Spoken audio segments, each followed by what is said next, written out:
문최저, 박 대자뷰. 과연 어떤 대자뷰일까요?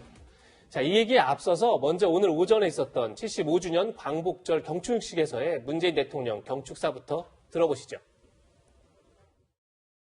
정부는 사법부의 판결을 존중하며 피해자들이 동의할 수 있는 원만한 해결 방안을 일본 정부와 협의해왔고 지금도 협의의 문을 활짝 열어두고 있습니다. 우리 정부는 언제든 일본 정부와 마주 앉을 준비가 되어 있습니다. 한반도에서 살아가는 모든 사람의 생명과 안전을 보장하는 것이 우리 시대의 안보이자 평화입니다. 방역협력과 공유하천의 공동관리로 남북의 국민들이 평화의 혜택을 실질적으로 체감하게 되길 바랍니다. 평화공동체, 경제공동체와 함께 생명공동체를 이루기 위한 상생과 평화의 물꼬가 트이길 바랍니다. 네, 최영일 평론가님. 네. 방금 들으신 경축사에서 북한 관련해서 평화, 경제, 생명 공동체를 이루자. 네. 북한과 이런 게 눈에 띄는데 사실 김정은 위원장이 얼마 전에 수해 복구 관련해서 네. 외부 지원 전혀 받지 마라. 맞습니다. 이렇게 했단 말이에요. 근데 과연 저렇게 문 대통령의 제안에 과연 북한이 호응을 할까요? 네, 그 문 대통령 또 문재인 정부 또 신임 이인영 신임 통일부 장관도 계속 인도적인 협력 이야기는 일관적으로 우리 정부는 제안을 하고 있습니다. 그렇죠. 그런데 이제 최근 북한의 조선중앙통신이 직접 보도한 건데 김정은 위원장이 정치국 회의를 주관을 하고 여기서 수해가 지금 심각하다고 해요. 예. 지금 이제 유엔과 국제 기구들에서 발표한 게 있는데 우리나라보다 주택은 4배 이상 이제 허물어졌고 예. 농경지는 2배 이상 피해가 있다고 해요. 22명 사망, 4명 실종이라고 유엔 기구가 인명피해도 발표를 했습니다. 그런데 문제는 수해 복구를 10월 10일 당창건 75주년 기념일까지 완료하라. 시점을 못을 박았어요. 근데 또 하나는 방역 때문에 시끄럽습니다. 그러니까 이제 해외 지원을 결코 받지 말라는 이유는 이게 수해 복구 지원 받다가 팬데믹인데 코로나19가 들어올까봐 방역 차원에서 이 지시를 한 것인데 어쨌든 결국 이런 상황에서 남북교류는 되겠는가.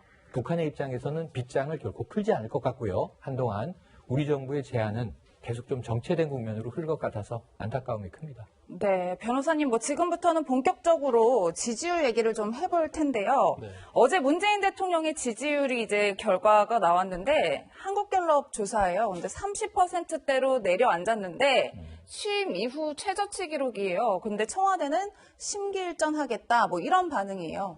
저도 좀 깜짝 놀랐어요. 왜냐하면 이게 사실 30%로 떨어지게 되면 여러 가지 이제 정부의 어떤 정책에 대한 레임덕이랄지 여러 가지 우려 섞인 일이 많이 일어날 수 있거든요. 그래서 저는 저렇게 쉽게 30% 떨어지라고 생각을 전혀 못했어요. 그런데 아마 이전부터 우리가 이제 여러 가지 많이 우려 섞인 그러한 시각들이 많이 있었잖아요. 그런데 아마 특히 이제 부동산 정책과 관련된 부분에 있어서 많은 어떤 여론이 좀 이탈을 했던 걸로 보이고요. 그다음에 최근에 이제 청와대 참모 관련된 특히 이제 다주택 청와대 참모 관련된 부분 그리고 일부 참모들이 다 일고 사퇴했지 않습니까? 그런데 유임시킨 부분이랄지, 그다음에 최근에 이제 검찰 개혁과 관련해서 법무부하고 검찰이 굉장히 충돌을 했는데 네. 너무 법무부가 일방적으로 독주하는 게 아니냐 이런 것들이 좀 반영되는 걸로 보여요. 그런데 좀 이상하게도 말이죠. 이제 저도 상당히 방송한 지 꽤 됐는데 지금 저 지지율 떨어지는 걸 보면서.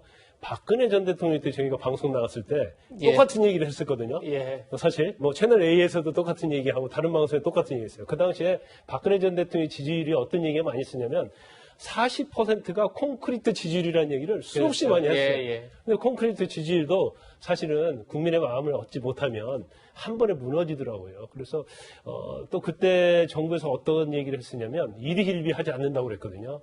근데 일희일비가 중요한 게 아니고 어떠한 변화가 하느냐, 오히려 혁신하느냐, 국민의 눈높이에 맞는 정책을 하느냐가 중요한 것이지 일일비 한다고 해놓고 계속적으로 원래 있던 그대로 가버리면 결과적으로 여론의 지지율은 더 떨어질 수밖에 없다 이렇게 봅니다. 네. 예. 방금 전에 이제 변호사님께서 박근혜 정부 때가 떠오른다 이렇게 말씀하셨는데 그래서 저희가 이번 토크 제목도 박대자뷰 이렇게 달았습니다. 일각에선 현재 상황과 박근혜 정부 집권 후반기의 상황이 너무 비슷한 거 아니냐 이런 말이 나오기도 합니다.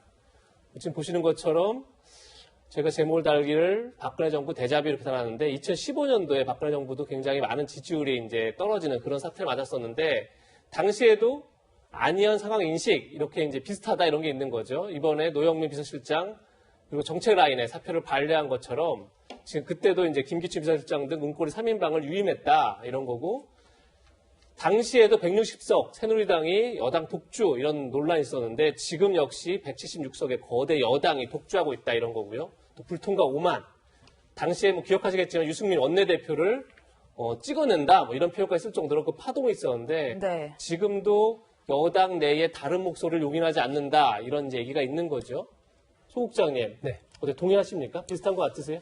뭐 이제 저런 측면에 주목해서 보면은 저렇게 볼 수도 있는데 다른 부분도 있죠. 예. 그러니까 지금 어쨌든 전체적으로 과연 현재의 상황을 보는 문 대통령의 인식이 과연 엄중하게 보고 있는가라는 부분에서 저는 조금 문제가 있다고 봅니다. 이번에 청와대 수석들 개편하는 이런 과정을 보면 굉장히 중요한 사실은 저게 이벤트임에도 수석들이 바뀌어가는 과정에서 이 메시지가 무엇인가 국민들한테 정확히 와닿지가 않았거든요. 예. 사람은 바뀌었지만. 그런 면에서 여러 가지 아쉬움이 좀 많은데 박근혜 정부와의 대잡이라는 측면에서 보면 차이점이 크게 봐서 저는 두 가지다. 첫째는 그 당시에 야당에는 강력한 리더가 있었거든요.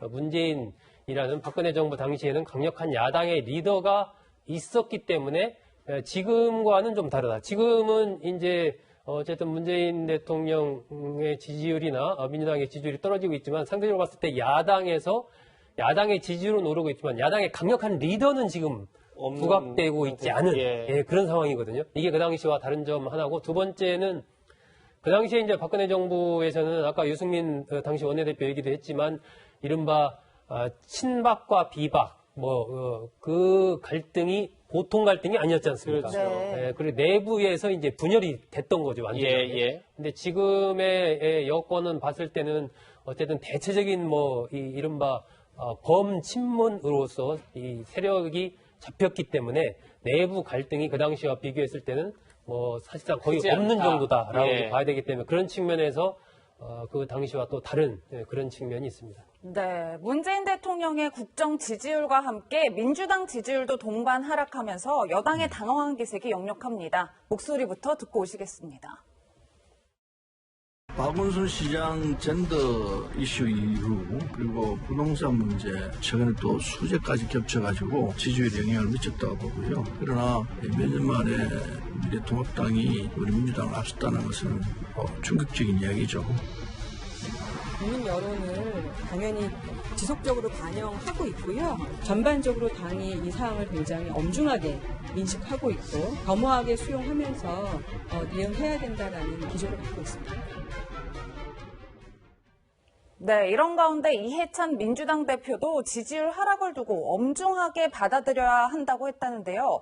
어제 수해 이재민을 위한 모금 방송에 참석한 이 대표 봉투를 깜빡했습니다. 영상부터 보시겠습니다. 희망의 메시지 전달해 주시기 바랍니다.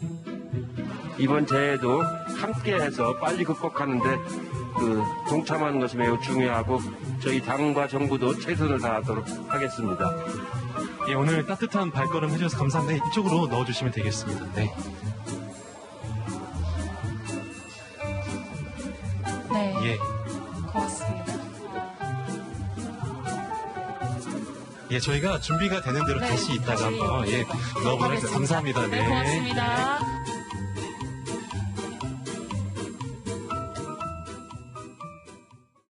네, 변호사님 사실 이 대표가 가장 당황스러웠을 것 같기는 한데 평소 이제 신경 쓸 일이 정말 많은 것 같긴 해요. 일종의 해프닝이죠. 예. 해프닝인데 일반인 저도 그럴 수 있고요. 여기 앉아 있는 사람 누구나 그럴 수 있어요. 그런데 저 자리는 좀 다른 자리죠. 그러니까 수해 이재민을 돕기 위한 모금하는 자리잖아요. 그러면 거기에 동참으로 갔는데 동참으로 가려면 결과적으로 모금한 봉투를 가져가야 하는데 제일 중요한 봉투를 가져가지 않았어요. 그래서 이 부분에 대해서는 좀 약간 이해는 가지만 이제 본인 입장에서 좀 씁쓸하다고 보고요. 근데 최근에 수해가 굉장히 크게 났잖아요. 그런데 사실 호남의 지지를 엄청 받고 있는 여당의 대표가 먼저 달려가는데 결국 통합당 김종인 대표가 먼저 달려갔고 또 저렇게 이재민을 위해서 모금 행사를 하는데 아예 봉투도 깜빡 잊고 가져오지 않는 저런 해프닝을 국민들이 봤을 때 이제 어떻게 생각했을까 이런 생각이 듭니다. 더군다나 최근에 이해찬 대표가 여러 가지 뭐 서울이 천박한다랄지 뭐 여러 가지 좀 말실수가 있었잖아요. 이제 그런 연장선상에서 보면 상당히 좀 이해가지 않는 측면이 있어요. 그리고 물론 이제 본인 자체는 굉장히 신경 쓸 것도 많고 저 자리를 갈 때는 뭐 생각하고 갔겠지만 아마 봉투나 그런 것들은 아마 참모들이 좀 챙겨줬을 거예요. 그런데 저 자리 그 모금 스테이지에 올라가기 전에 왜 당에서는 그런 걸 제대로 하지 않았는가? 그러면 당 자체에서도 저건 약간 시스템에 문제가 있지 않느냐? 뭐 그런 생각을 좀 해볼 수 있을 것 같습니다. 네. 예, 뭐 민주당의 해명은 봉투가 주머니에 있었는데 수첩하고 섞여서 잘 찾지 못했고 나중에 결국 이제 기부금을 냈습니다. 그러니까 그 점도 다시 밝혀드리고요. 근데 사실 여당이 가장 뼈아픈 여론조사는 대통령 지지율도 있겠지만 바로 이 조사 결과가 아닌가 싶습니다. 지금 보시는 것처럼 다음 대선에서 어느 후보를 뽑겠느냐 이런 질문을 했는데 여당 후보 41%, 야당 후보 45%입니다. 조 국장님, 네. 총선에서 여당이 압승한 지 넉 달 만에 분위기가 완전히 바뀌었습니다. 그러니까 지금에 나타난 여러 가지 지지율은 이게 어떤 하나의 현상 때문에 나타난 게 아니에요. 총선 이후에 계속된 누적된 악재들이 이제 종합적으로 지금 반영이 되고 있는 것이기 때문에 이게 심상치가 않은 겁니다. 하나의 단순한 사건으로 인해서 이렇게 됐다면 그걸 다시 이렇게 만회할 수가 있는 거거든요. 근데 총선 이후에 뭐 윤미향 의원 사태부터 인국공 사태, 또 박원순 전 시장 성추행 의혹, 또 부동산 문제, 그리고 뭐 행정수도 이전 문제 등등등 여러 가지 것들이 쭉 누적되어 오는 과정에서 이제 현재의 상황이 됐기 때문에 이것이 굉장히 이제 여권으로서는 뼈 아픈 것이고, 이른바 이 빨간불도 보통 빨간불이 아닌 상황인 거죠, 지금. 거기다가 이 코로나19 상황이 지금 심상치 않은 상황으로 가고 있기 때문에 이것이 만약에 더 확산하는 그런 상황이 된다면 참 지지율의 어떤 반등을 꾀하는 여권으로서는 참 곤혹스러운 상황이 될 수 있다, 이렇게 보여지고, 지역적으로 봤을 때는 지금 보면 이 서울, 그리고 이념 성향으로 중도층, 여기에서 상당 부분 그 지지율의 변화가 일어나는 것으로 지금 그렇게 데이터가 나오고 있거든요. 네. 이 부분이 굉장히 또 중요한 겁니다. 이 수도권, 특히 서울, 그리고 중도층이 돌아섰다라는 것은 향후의 정국 운영과 관련해서 여권이 이 판단을 할 때 이 부분에서 정말 비상한 각오를 가지고 현재의 상황을 바라봐야지, 조금 지나면 상황이 좋아질 거야, 다시 반전될 거야, 이렇게만 보기에는 지금 상황이 그렇게 녹록치가 않다라는 거죠. 예. 네. 저희 여론조사는 제가 볼 때는 예. 좀 민주당이 굉장히 뼈아프게 봐야 한다고 봐요. 그 예. 이유는 지금 여당 내에서는 이낙연 대표하고 또 이재명 지사라는 아주 거물급 대선 후보가 있지 않습니까? 근데 야당에는 지금 후보가 없어요. 물론 윤석열 총장이 뭐 9% 정도 뭐 이렇게 좀 나와서 지지는 좀 있긴 하지만 사실 뭐 야당이나 보수 쪽에서도 대통령 후보라고 보지 않거든요. 그러면 야당에 대통령 후보가 없는 상태임에도 불구하고 어떻게 보면 잠재적 대권 후보가 없죠. 예. 그럼에도 불구하고 야당 후보를 뽑겠다고 저렇게 여론조사 나오는 것은 굉장히 이게 의미하는 바가 크다고 봐요. 예. 네. 그래서 여당 입장에서는 뭐 우리가 보통 너무 이렇게 기관차가 빨리 가다 보면 사실 멈추다거나 아니면 방향을 바꾸는 게 굉장히 어렵거든요. 그렇죠. 그런데 제가 볼 때는 여당이나 정부에서 이걸 어떻게 빨리 속도를 늦춘다랄지 아니면 방향을 어떻게 해서든지 최선을 다해서 바꾸지 않으면 이러한 현상이 계속될 가능성이 크다, 이렇게 봅니다. 네, 뭐 대권 주자 관련된 이야기는 잠시 뒤에 짚어볼 텐데요. 그렇다면 집권 여당을 향한 민심 이반의 현상이 언제부터 시작됐을까요? 준비된 영상부터 함께 보시겠습니다. 21대 국회를 이전과는 전혀 다른 국회로 만들 책임이 온전히 민주당에게 있음을 다시 한번 마음속에 새깁니다. 관계기관 협의를 거쳐서 정규직 전환 후속 조치를 확정지었습니다. 서울특별시장 박원순은 더 이상 없습니다. 균형 발전을 위한 새로운 모색이 필요합니다. 저는 행정수도를 제대로 완성할 것을 제안합니다. 주택임대차보호법 일부 개정안 법률 대안을 의사 일정으로 추가하는 것에 대해 표결할 것을 선포합니다. 저는 임차인입니다. 종합부동산세법 일부 개정 법률안은 가결되었음을 선포합니다.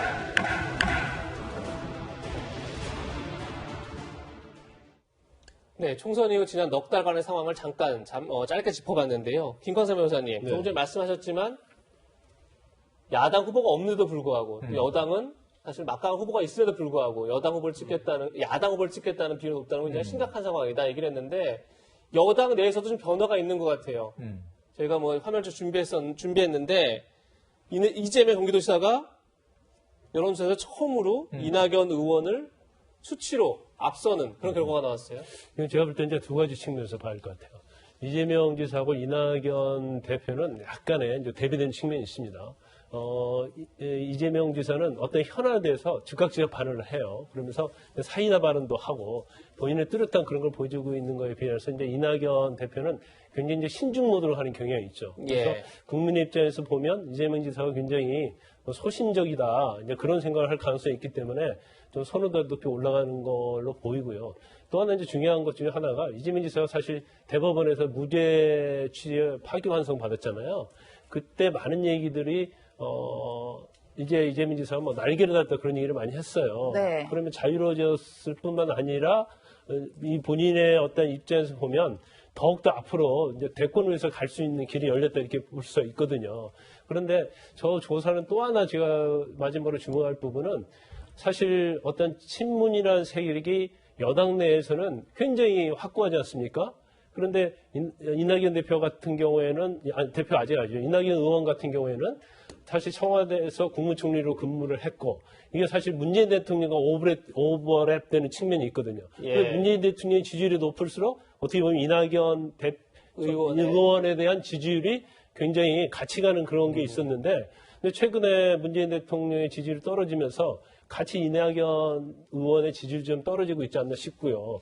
그러다 보니까 사실 친문 내에서도 약간 좀 분화가 되고 있지 않는가. 특히 이재명 지사에 대해서 굉장히 반감을 가지고 있던 그런 진보나 친무의 일부가 좀 이탈하는 게 아닌가 싶습니다. 그래서 이게 계속적으로 이탈을 한다고 하면 이재명 지사에게는 굉장히 지지율에 있어서 지지율이 높아질 것이고 그렇지 않다고 한다면 더군다나 이제 중요한 것은 당대표 선거가 있지 않습니까? 그렇죠. 당대표에서 과연 만약에 이낙연 의원이 당선이 된다고 한다면 그때는 또 다른 변수가 있을 가능성이 크다 이렇게 봅니다. 네, 소국장님 뭐 말씀대로라면 정말 이낙연 의원한테는 비상이 걸렸다 이렇게 표현할 수 있을 것 같은데 일각에서는 전당대회 이후 지금과는 전혀 다른 모습을 보여줄 것이다. 뭐 이런 얘기도 있더라고요. 이낙연 의원이 그렇게 얘기를 하고 있죠. 네, 전당대회 이후에 만약에 당대표가 된다면 새로운 모습의 이낙연의 모습을 보게 될 것이다. 이렇게 얘기를 하고 있는데 지금 현재 민주당의 전당대회 흐름이나 이런 걸 봤을 때 이낙연 의원이 당대표가 될 가능성이 뭐 상당히 크다라고 봐야 됩니다. 그런 상황에서 지금 지지율이 일단 이재명 지사 앞서는 지지율 조사가 나왔는데 뭐 이건 예상됐던 흐름이에요. 제가 보기에는. 총선 이후에 이낙연 의원이 어떤 보여준 게 없습니다. 그냥 의원 이낙연으로서만 있었던 것이지 물론 그 상황에서 이낙연 의원은 내가 하나의 의원이기 때문에 한계가 있다라고 얘기는 하지만 반면 이재명 지사는 굉장히 여러 가지 이슈에 대해서 직접적으로 치고 나가면서 굉장히 강한 존재감을 보여줬거든요. 당장 어제만 해도 그 종교 집합 금지 명령을 경기도가 제일 먼저 그냥 내리지 않습니까? 이런 식으로 굉장히 발빠르게 이슈에 대응을 하는 그런 모습들이 도드라지면서 이제 지지율이 올랐는데 8월 29일 날 민주당 전당대회가 끝나고 나서 만약 이낙연 의원이 민주당의 당대표가 되게 된다면 아마 그 이후에 이낙연 의원이 계속 화면에 비춰지는 경우가 많이 늘어날 거고 그리고 각종 현안에 대해서 이제 당대표이기 때문에 입장을 밝힐 수밖에 없습니다. 그렇죠. 그렇기 때문에 지지율이 다시 상승할 가능성이 있다라고 저는 그렇게 보고 그때의 이제 고민은 다른 고민이죠. 아까 김광삼 변호사 조금 얘기를 했는데 이낙연 의원이 자기 입장을 자꾸 밝혀갈수록 이것이 이제 기존의 문재인 대통령의 입장과 똑같은 입장을 밝혀가면은 그것이 이제 어떤 또 국민의 민심과 좀 괴리가 생길 수가 있고 그렇다고 해서 차별화된 입장을 강하게 밝히기에는 내부 지지자들과의 로부터 또 상당한 비판을 받을 수가 있는 그 비판에 직면할 수가 있기 때문에 그때 얼마나 이제 슬기롭게 그런 부분을 대처하느냐에 따라서 또 변화가 있을 수가 있는데 기본적으로 아마 전당대회 이후에는 저는 이낙연 의원 지지율은 다시 좀 올라갈 가능성이 크다고 봅니다. 예. 여당 후보 관련해서 두 분 의견 들었는데 이번 야당 후보 얘기를 좀 해볼까 합니다. 야당 후보가 여당 후보, 그러니까 야당이 여당한테 대해진 게 거의 2016년 탄핵 이후 처음인 것 같아요. 맞습니다. 근데 중요한 건 야당에 마땅한 후보가 지금 없는 상태인 거잖아요. 없는데 없는데 있는 듯 보이는 착시 현상이 지금 현 정부의 검찰총장, 윤석열 총장이 지금 보면은 민주당 내에 1, 2위의 크로스 밖에 지금 윤석열 총장이 있는 겁니다. 예. 이 사실은 두 자릿수를 뚫고 올라갔었어요. 이번에는 이제 다시 한 자릿수로 예. 내려왔지만 그런데 야권의 나머지 과거의 대권에 도전했던 후보들은 존재감이 미미해요. 그런데 왜 윤석열 총장만 보이느냐? 마치 이제 문재인 정부의 또는 대통령의 대립각을 세우고 있는 어찌 보면 거의 유일무이한 인물 이렇게 돼서 이 통합당 소속도 아니고 사실은 야당도 아니고 정치인도 아닌데 윤석열 총장만 보이는 거예요. 예. 그런데 이걸 보고 통합당이 지금 대선 준비할 수는 없는 거죠. 그렇죠. 결코 없는 겁니다. 네. 그 윤석열 총장은 어쨌든 내년까지 약 1년 남은 임기를 지금 밀고 나가려는 것으로 추정을 할 수 있고 어떤 변수가 생길지는 알 수 없어요. 하루하루 법무부와 검찰이 대립각을 세우고 있기 때문에 일촉즉발인데 문제는 저 주자는 지금 정치권의 입장, 특히 통합당의 입장에선 허구의 주자고 김종인 이 비대위원장은 처음엔 아유 안 될 얘기다. 근데 요즘은 약간 입장은 바뀌었어요. 들어온다면 가능은 하다. 그럴 가능성은 있는데 그러면은 이 검사로서의 윤석열 총장이 만약에 정치인으로 변신했을 때 그때 정치인으로도 이 매력 있는 상품이 될 것이냐. 이것도 미지수예요. 네. 그래서 야권은 빨리 대권 주자를 이제라도 만들어내야 될 것 같습니다.